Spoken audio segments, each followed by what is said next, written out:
Hello, and welcome to Simple Blind Luck. I am Blind Luck, and I'll be your guide dog on our little adventure. Now, today we're going to be doing something slightly different.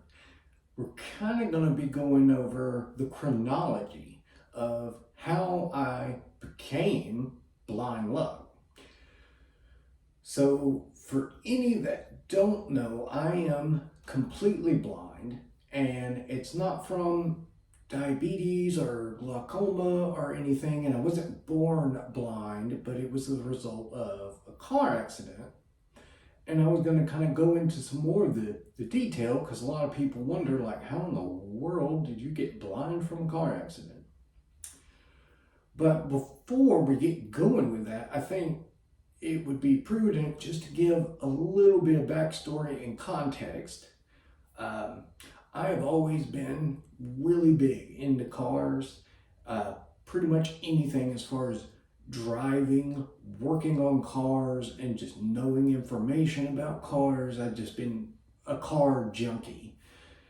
And I had kind of a special affinity for the F-body platform, which, if you're unaware, is the platform the Camaro and the Firebird / Trans Am are built on.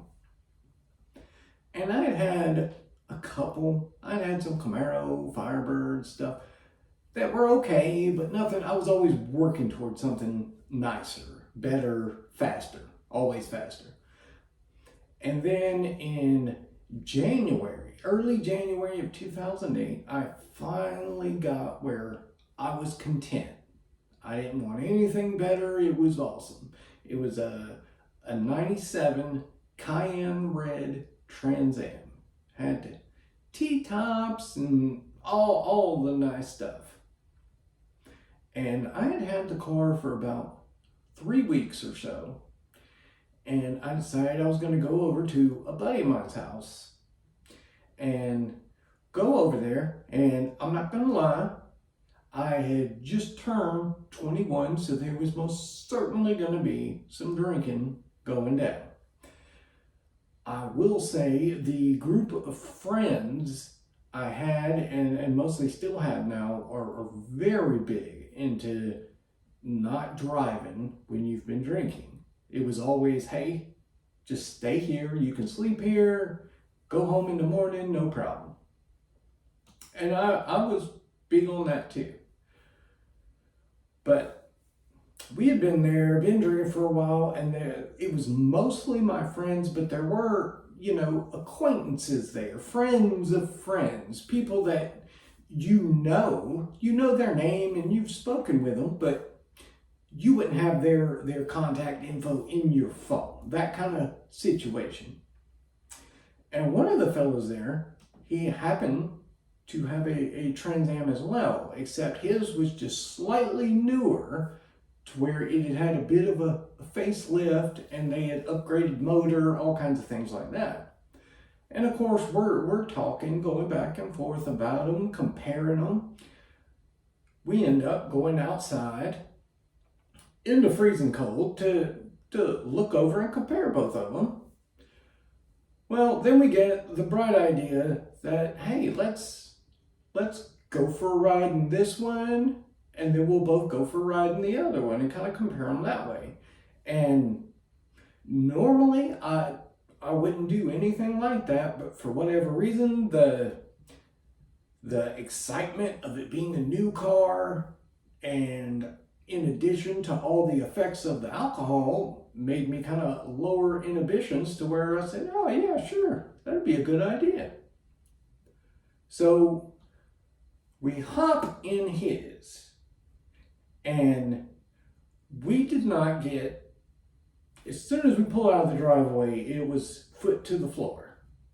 And we did not make it a mile down the road before ended up wrecking.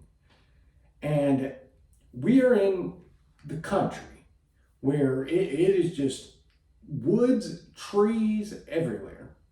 And on this particular road, it's actually a very good car road where it's got a long sweeping corner that is actually a very high speed corner. You could go really fast down it. It's just a slow swooping kind of curve. It's really good for car people. We would love a corner like this. The issue with this corner is that once you get about 3/4 of the way down it, there's a dip, a real big dip in the road. And it's the kind that if you hit it running, say, 30, 35 miles an hour, it'll lift you up in the seat. Kind of like, whee! You know, it's kind of fun. Well, when you hit it running around 100 miles an hour, that whee turns into a whoa, really fast. So as soon as we hit that bump, the car actually became airborne. And I don't know if you non-car people, but once a car is no longer on the ground, the steering wheel doesn't really do too much. It's pretty much going where it wants. So this car started careening off of trees. And honestly, my memory goes fuzzy there. And where my memory picks back up is once the car has come to a stop. So I'm in the car, it's upside down, and it has just crushed all around me. I literally cannot move a thing other than my eyeballs. That's the only thing I have control over moving. And I'm pretty terrified because it was like I suddenly woke up in this scenario where I can't move. I'm upside down. I am slightly claustrophobic, so being confined like that, it's not a good situation. But even more concerning than that is there was a certain liquid caused from a lot of my injuries that was actually running down my body because I was upside down and draining into my mouth. And the car had actually crushed around me to the extent that I couldn't even open my mouth. My teeth were clenched because something was pressing on the bottom of my jaw so hard, I couldn't even separate my teeth or anything, my mouth. So now I'm terrified of drowning. Every couple of seconds, I have to go like that, trying to just spit out what I could so that I could breathe. And then I'm able to see out my peripheral vision of a light. And it's just a single light, and it is just slowly bobbing back and forth. And I cannot figure out what it is. I have no idea. My only thought was that maybe it's another car coming down the road and it's going to end up hitting me. Well, the light keeps bobbing and it gets larger and larger until eventually it resolves into a man with a flashlight. He actually lives really nearby. He heard the car coming down the road and knew there was no way we were going to make that corner. And he comes running up. He is already on the phone with the paramedics. And he gets down on the ground and looks, because the car is just crushed. There's just this tiny little slit. He is able to look in and see that I'm in the car and I'm obviously trapped in the car. And I am really panicking due to the confinement and the fear of drowning. I can smell oil and gasoline. I can hear the motor and the engine ticking because of the heat that's dissipating. So I have no idea, is this car going to catch on fire? What, I'm just in complete panic. And this fella is steadily on the phone with the paramedics, yelling at them to hurry, get faster, faster. And he actually manages to wiggle his hand in through the wreckage and he can just barely get a fingertip to touch me. And he's telling me just to calm down, help is on the way, you're going to be fine. You're going to be just fine, help is coming. And honestly, that fingertip touching me, that little bit of human contact, that really helped to keep me sane and to back me off the precipice of just complete panic. And I don't know how long it took for the paramedics to get there exactly, but I know that man was there talking to me the entire time, and he just keeping me calm and sane, or at least as calm as I possibly could be. Now, once the paramedics got there, they actually had to get like the jaws of life and start cutting the car away to be able just to create an opening so that I could get out. And it seemed like it took hours and hours, but it probably wasn't longer than 15 minutes or so. My last kind of clear memory is the fireman reaching up and cutting the seatbelt, because I was wearing a seatbelt, thankfully. And then I just dropped that little bit from the bottom of the car to what is technically the top, because I was upside down. And I remember them reaching in and grabbing my shoulders and just dragging me free of the car. And I remember just being so thankful. It's like once I was free of the car, I just felt like, okay, I'm going to be okay now. I'm going to be fine.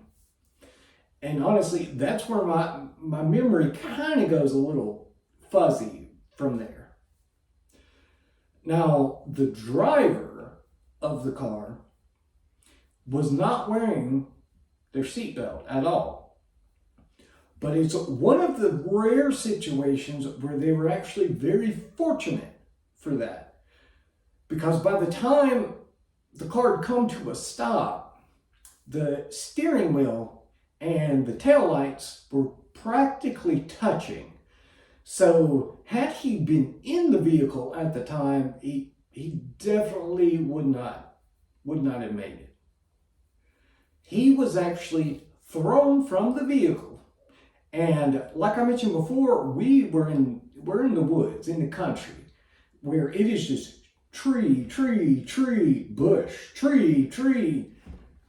How he got thrown from the vehicle and did not manage to smack a big oak tree, I have no idea. Well, I know the reason. Somebody was looking out for him. He actually managed to land in one of the few areas that it was pretty much just grassy. There wasn't any trees. He did end up having some injuries. I believe it was like a broken rib or two, and he was banged up and bruised, but for the most part, he was very, very fortunate. I believe he spent maybe 2-3 days in the hospital, very short visit. Much more fortunate than myself. I'm gonna pause here, but I will continue this story up in the next episode of this. But because it was kind of a heavier episode than normal, I definitely want to end with an on the bright side. And for today we have, I'm blind. But on the bright side, I very rarely judge anybody based on their appearance. All right, hope you enjoyed it. Come back and check in for the next edition of this. Please come back soon, like, subscribe, all that fun stuff. But until next time, I'll hear you later.